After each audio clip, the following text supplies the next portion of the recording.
खुदा बाप और बेटे और उल कुदस के नाम से आमीन। मसीह में आप सब की सलामती हो। बहार कॉलोनी कोट लखपत लाहौर से मैं एंड्रू इसाक आपके हुजूर रोज़मर्रा की तलावतें लेकर हाजिर होता हूँ। तो मेरे अजीज़ों, आइए हम भरपूर ईमान के साथ आज की तलावतें सुनते हैं। तुमने मुब्दिए हयात को कत्ल किया, खुदा ने उसे मुर्दों में से जिंदा किया। हमारे लिए आज की पहली तलावत रसूलों के अमाल उसका 3 बाब 11वीं आयत से लेकर 26वीं आयत तक। और चूंकि वो पतरस और यूहन्ना से लिपटा रहा, सब लोग हैरान होकर उस ड्योढ़ी की तरफ जो सुलेमान की कहलाती है उनके पास दौड़े आए। पतरस ने ये देखकर लोगों से कहा, ए इस्राएली मर्दो, इस पर तुम क्यों ताज्जुब करते और क्यों हमें ऐसा ताक रहे हो कि गोया हमने अपनी कुदरत या पारसाई से इस शख्स को चलता फिरता कर दिया है।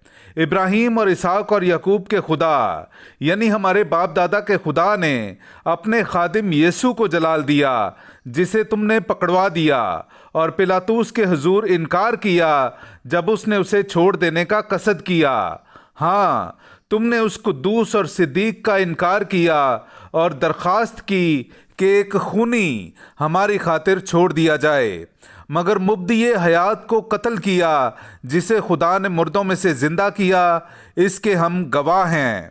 और उसके नाम पर ईमान होने के सबब से उसके नाम से इस शख्स को मजबूत किया है जिसे तुम देखते और जानते हो, और उस ईमान ने जो उसकी तरफ से है तुम सब के रूबरू इसे ये कामिल सेहत बख्शी है। अब ए भाइयों, मैं जानता हूँ कि तुमने ये नादानी से किया जैसे तुम्हारे सरदारों ने भी, मगर जिन बातों की खुदा ने सब अंबिया की जुबानी पेशन गोई की थी, यानी कि मेरा मसीह दुख उठाएगा, उसने उन्हें इसी तरह पूरा किया। बस अपने गुनाहों के मिटाए जाने के लिए तौबा करो और रुजू लाओ, ताकि खुदावंद के हुजूर से ताजगी बख्श आयाम आए, और वो उस मसीह को जो तुम्हारे वास्ते मुकर्रर हुआ है यानी यीशु को भेजे, जो ज़रूरतन उन आयाम तक आसमान में रहेगा जब वो सब चीज़ें बहाल की जाएंगी जिनका जिक्र खुदा ने शुरू से अपने मुकद्दस अंबिया की ज़ुबानी किया है। चुनांचे मूसा ने कहा कि खुदावंद खुदा तुम्हारे भाइयों में से मेरी मानिद तुम्हारे लिए एक नबी बर्पा करेगा, जो कुछ वो तुमसे कहे उसकी सब बातें सुनो। और ऐसा होगा कि जो भी इंसान उस नबी की ना सुनेगा वो कौम में से नेस्तो नाबूद कर दिया जाएगा। और सैमुएल से लेकर पिछलों तक जितने अंबिया ने कलाम किया है उन सब ने इन दिनों की खबर दी है। तुम अंबिया की औलाद और उस अहद के हो जो खुदा ने हमारे बाप दादा से बांधा, जब इब्राहिम से कहा कि तेरी नस्ल से रूए ज़मीन के तमाम कबीले बरकत पाएंगे। पहले तुम्हारी ही खातिर खुदा ने अपने खादिम को जिंदा करके भेजा कि तुम्हें बरकत दे, ताकि तुम में से हर एक अपनी बदियों से फिरे। पाक कलाम का पढ़ा और सुना जाना हम सब के लिए बाइस बरकत हो।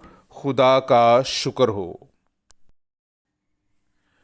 ए खुदावंद हमारे खुदा, तमाम ज़मीन पर तेरा नाम क्या ही अजीमुल शान है।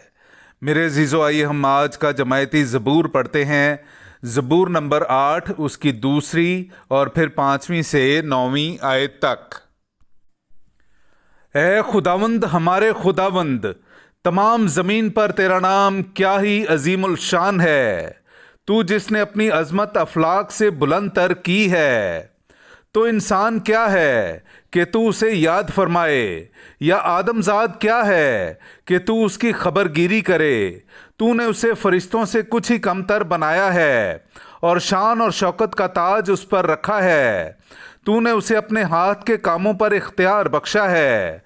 तूने तमाम चीज़ें उसके कदमों के नीचे कर दी हैं, सब भेड़ बकरियां और गाय बैल, बल्कि सब जंगली चौपाए, आसमान के परिंदे और दरिया की मछलियां और हर एक चीज़ जो समुद्रों की राहों में चलती फिरती है। ए खुदावंद हमारे खुदा, तमाम ज़मीन पर तेरा नाम क्या ही अजीमुल शान है। नाराए हम्द, ये वही दिन है जिसे खुदावंद ने मुकर्रर किया है। हम इसके बारे में शादमान हों और खुशी मनाएं। हालेलुया। मेरे जीजोई, हम आज का इंजीली इक़्तिबास सुनते हैं। इंजील मुक़द्दस बामताबिक मुक़द्दस लूका उसका 24वां बाब 35वीं आयत से लेकर 48वीं आयत तक। तब उन्होंने सब कुछ बयान किया कि राह में क्या क्या हुआ और क्यों कर उन्होंने उसे रोटी तोड़ने के वक्त पहचाना।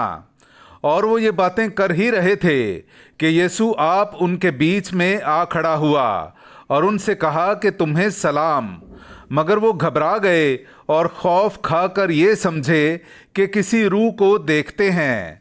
मगर उसने उनसे कहा कि तुम क्यों घबराते हो, तुम्हारे दिल में क्यों शक पैदा होता है। मेरे हाथ और मेरे पाँव देखो कि मैं ही हूँ, मुझे छू कर देखो, क्योंकि रूह के गोश्त और हड्डी नहीं होती जैसा मुझ में देखते हो। और ये कहकर उसने उन्हें अपने हाथ और पाँव दिखाए। और जब खुशी के मारे उन्हें तब भी यकीन न आया और ताज्जुब करते थे, तो उसने उनसे कहा कि क्या यहाँ तुम्हारे पास कुछ खाने को है। तब उन्होंने भुनी हुई मछली का एक कतला उसे दिया। उसने लेकर उनके सामने खाया और उनसे कहा कि ये मेरी वही बातें हैं जो मैंने तुमसे उस वक्त कही थीं जबकि हुनूस तुम्हारे साथ था, कि ज़रूर है कि वो सब कुछ पूरा हो जो मूसा की तौरात और सहाइफ़े अंबिया और मज़ामीर में मेरे हक़ में लिखा है। तब उसने उनका जहन खोला ताकि नविश्तों को समझें और उनसे कहा कि यूं लिखा है कि अल मसीह दुख उठाएगा और तीसरे दिन मुर्दों में से जी उठेगा, और यरूशलेम से शुरू करके सब कौमों में उसके नाम से गुनाहों की मुआफ़ी के लिए तौबा की मुनादी की जाएगी। तुम ही इन बातों के गवाह हो। पाक कलाम का पढ़ा और सुना जाना हम सब के लिए बाइस बरकत हो। खुदा का शुक्र हो।